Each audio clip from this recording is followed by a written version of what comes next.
Assalamualaikum warahmatullahi wabarakatuh. Jumpa kembali dengan Gus Win. Kali ini kita akan selesaikan materi tentang kertas kerja atau worksheet ya. Bagi kalian yang sudah paham tentang jurnal penyesuaian, mungkin tidak akan terlalu banyak hambatan nanti ya. Yang belum, baik kita sambil menyelesaikan kertas kerja ini sambil memperdalam kembali bagaimana cara membuat jurnal penyesuaian. Tahap-tahapannya pertama, cek dulu kondisi neraca saldo. Apakah neraca saldonya sudah balance atau belum?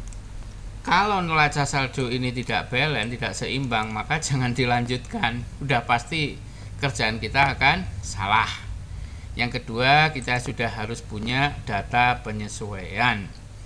Baik, kita akan mulai masuk ke bagian pertama kerjaan kita, yaitu mencatat seluruh penyesuaian di kolom penyesuaian ini. Kita cek data penyesuaian pertama. Data penyesuaian pertama menyebut bahwa sampai akhir tahun perlengkapan tersisa sekian. Cek perlengkapan. Perlengkapan nilainya 568.000. Dikatakan sisa sekian, berarti ada yang terpakai senilai 268.000. Karena perlengkapan terpakai, berarti perlengkapan harus dikredit di penyesuaian. Perlengkapan yang terpakai namanya adalah beban. Jadi namanya beban perlengkapan. Maka kita harus cari di sini ada atau tidak akun bernama beban perlengkapan. Ternyata tidak ada, berarti kita harus membuat baru di sini. Beban perlengkapan debit, kreditnya tadi adalah perlengkapan. Maka perlengkapan kita kredit di kolom penyesuaian dengan nilai yang sama, 268.000. Lanjut ke penyesuaian berikutnya. Yang kedua, beban asuransi dibayar awal Mei untuk 1 tahun. Kita cek, adakah akun beban asuransi? Yang ada adalah asuransi dibayar di muka. Asuransi dibayar di muka ini nilai 600.000 adalah untuk 1 tahun, berarti per bulannya 50.000. Kalau dibayarnya Mei awal, berarti yang sudah menjadi beban adalah yang sudah terpakai. Yang sudah terpakai adalah Mei sampai Desember atau 8 bulan. Bagaimana menghitungnya? 8 per 12 kali ini nilainya adalah 400.000. Maka kita akan buatkan jurnal penyesuaian, mengkredit akun asuransi dibayar di muka dan mendebit beban asuransi. Di sini beban asuransi belum ada, berarti kita buat akun baru. Beban asuransi debit 400.000, kreditnya adalah asuransi dibayar di muka. Lanjut. Yang ketiga, peralatan reparasi disusut 10%. Peralatan reparasi di sini 30 juta. Kalau ini disusut 10%, 10%-nya adalah 3 juta. Bunyi jurnal penyesuaian untuk penyusutan peralatan adalah debitnya beban penyusutan peralatan, kreditnya adalah akumulasi. Maka kita cek di sini belum ada akun bernama beban penyusutan. Kita buat akun baru. 3 juta. Kreditnya adalah akumulasi penyusutan peralatan dengan nilai sama, yaitu 3 juta. Oke, 3 JP sudah ya, 3 jurnal penyesuaian. Sekarang yang keempat, beban sewa ruang dibayar pada September untuk 1 tahun. Kita cek beban sewa ruang. Beban sewa, nah ini ada ya, ini beban sewa ruang. Beban sewa ruang 1.200.000 ini adalah untuk 1 tahun. Dibayarnya September. Berarti yang benar-benar sudah menjadi beban adalah September sampai Desember. Berapa bulan? September, Oktober, November, Desember, 4 bulan. Kalau 1 tahun itu nilainya 1.200.000, berarti per bulannya 100.000.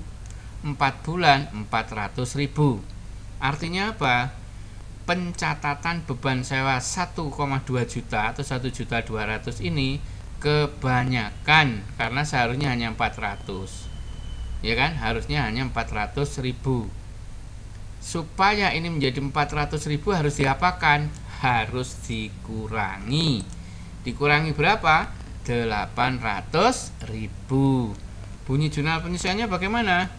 Ya, debitnya otomatis adalah sewa dibayar di muka. Di sini nggak ada ya, berarti ada akun baru. Sewa dibayar di muka, kreditnya adalah beban sewa ruang ya, beban sewa ruang sini. Ini kredit senilai 800.000. Lanjut.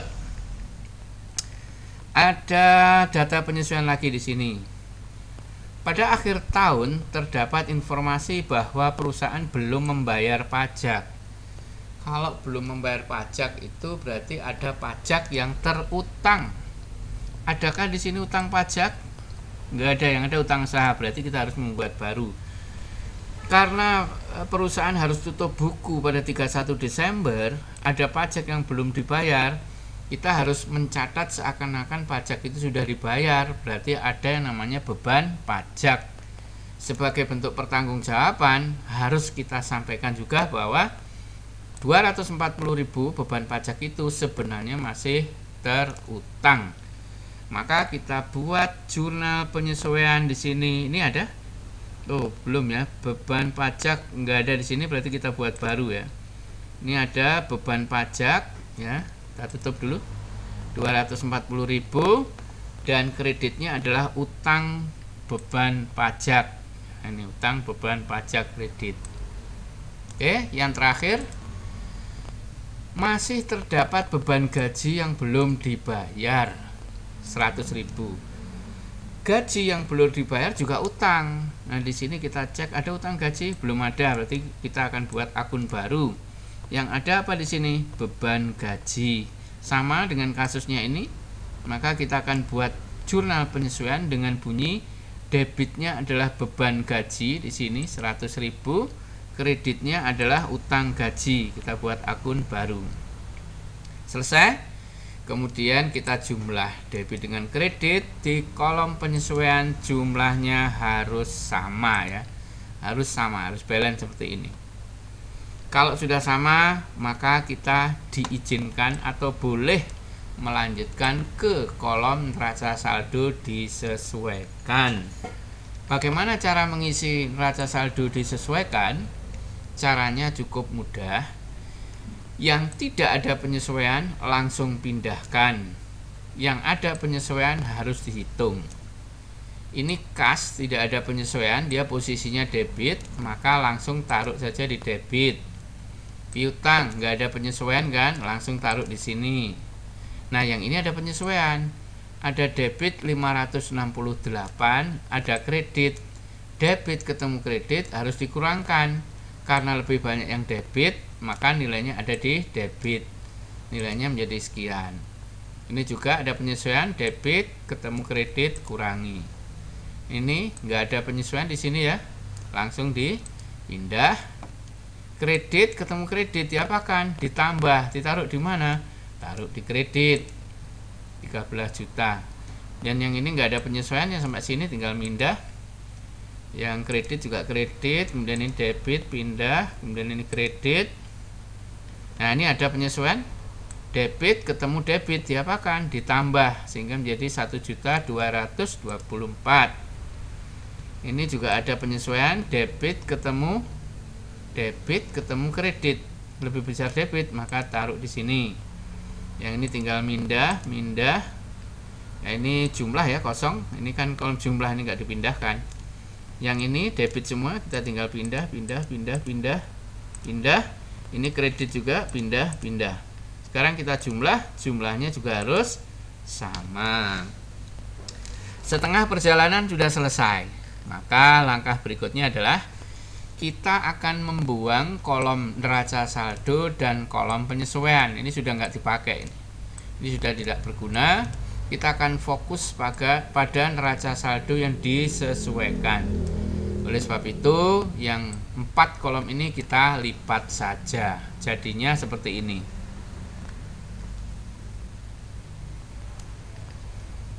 Nah, nih hasil lipatannya ya. Nah, dari sini kita akan lanjutkan untuk mengolah data. Sebagian kita pindah ke kolom laba rugi, sebagian lagi ke neraca. Siapa yang ke neraca? Yang ke neraca adalah kelompok aktiva dan pasiva ya. Atau dengan kata lain, yang masuk kolom neraca adalah kelompok harta, utang, modal. Kalau kita lihat dari kode akun itu kepala 1 sampai kepala 3 itu yang kita pindah ke neraca. Kas ini langsung pindah, jangan lupa, jangan harus teliti ya. Memindahnya harus sesuai posisi. Kalau debit ya tetap di debit, maka di sini ada di debit ya. Kemudian ini juga sama, ini akan kita pindah ke debit, tinggal pindah. Perlengkapan juga ke sini. Terus asuransi dibayar di muka langsung juga dipindah ke, terus apa ini 30 juta juga pindah ke sini. Ini kredit langsung dipindah kredit ya, ini kan kelompok neraca ya, sampai di prive ini masih masuk ke neraca. Oke, stop. Nah, sekarang yang ini pendapatan, ini adalah kelompok akun nominal namanya. Akun nominal adalah kelompok akun yang akan digunakan untuk menghitung laba dan rugi. Akun yang di neraca ini namanya akun real. Nah, sekarang ini kita bawa ke kredit di sini. Kemudian beban kita pindah sini. Ini juga pindah. Oke, subtotal enggak. Ini beban, ini juga pindah debit ya. Sewa dibayar di muka, ini kode akunnya di sini kan kepala 1, berarti dia masuk ke neraca. Karena dia posisinya ada di debit, maka dia juga kita pindah ke debit. Utang juga kelompok neraca, ini kode 2 ya depannya, dia kelompok neraca. Utang lagi ya, ini 240 taruh juga di ini dulu ya. Beban kepala 5, dia ada di kolom laba rugi, dia berhenti di sini berarti. Dan yang terakhir di sini utang masuk ke sini. Nah, aturan mainnya semua kolom nanti satu pasang ini jumlahnya harus balance. Kalau enggak ada yang salah tentu. Baik, caranya begini.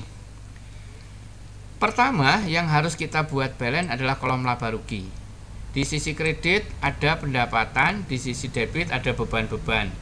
Kita jumlah berapa jumlahnya, ternyata tidak imbang kan, lebih besar yang kredit.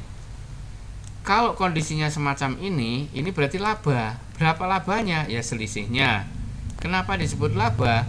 Karena pendapatannya lebih tinggi dari beban. Berapa selisihnya? Mari kita kurangi 10.050.000 dikurangi 8.132.000. Selisihnya adalah, nah ini juga nggak balance ya, selisihnya adalah laba. Nah sekian, udah balance kan. Laba, kalau kalian masih ingat cara membuat laporan perubahan modal, laba ini akan mempengaruhi modal. Di sini modal posisinya ada kredit 20, ada laba ini, maka nilainya otomatis harus nambah di sini. Angka ini kita bawa saja ke sini ya, maka jumlahnya menjadi sama. Selesai sudah. Begitu cara menyelesaikan kertas kerja, sangat mudah. Nanti ketika harus membuat laporan laba rugi dari data semacam ini, ya sama, labanya hanya dihitung dengan pendapatan dikurangi beban. Kemudian laporan laba rugi perubahan modalnya juga sama, modal awal ditambah laba kemudian dikurangi prive. Dan yang terakhir neraca juga kondisinya harus balance. Nah, kebetulan di sini saya sudah siapkan contoh laporan laba ruginya yang versi bukan tabel tadi. Labanya sama dengan yang tadi kan, 1918 ya. Kita cek yang di tabel apakah begitu. Nah, cocok kan? Sama ya. Sama persis ya, sama persis di sini. Kemudian nilai laba ini akan dibawa ke perubahan modal. Nih. Ini ya, masuk sini, ini modal awalnya, ini laba, kemudian ini prive, inilah modal akhir 19.318. Modal akhir akan dibawa ke neraca. Nah, ini modal akhirnya. Jumlahnya seimbang, selesai sudah. Inilah cara menyelesaikan kertas kerja sampai penyusunan laporan keuangan. Data-data ini, neraca ini diambil dari mana? Dari kolom neraca kertas kerja tadi. Tinggal mindah saja. Kalau di sana tadi ada prive, di sini udah hilang karena privenya udah dipakai di kolom sebelumnya, yaitu kolom perubahan modal. Jadi nggak mungkin dipakai dua kali. Ini privenya. Itu caranya, jadi sangat mudah, tidak ribet-ribet banget. Kuncinya adalah kuasai cara membuat jurnal penyesuaian. Kuncinya di situ. Sedangkan di sisi lain memindahkan ini sangat mudah. Jadi tugas kita hanya tahu siapa yang berpindah ke neraca dan siapa yang pindah ke kolom laba rugi. Hanya itu. Jadi diingat-ingat, yang ada di sini adalah yang kodenya 4 ke atas ya, 4 depannya ya, depannya 4 ke atas, sedangkan yang di sini 1 sampai 3 depannya.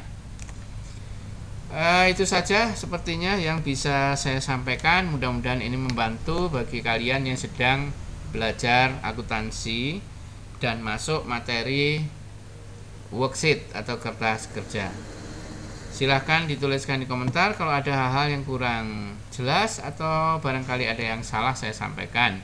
Sampai ketemu di materi yang berbeda. Assalamualaikum warahmatullahi wabarakatuh.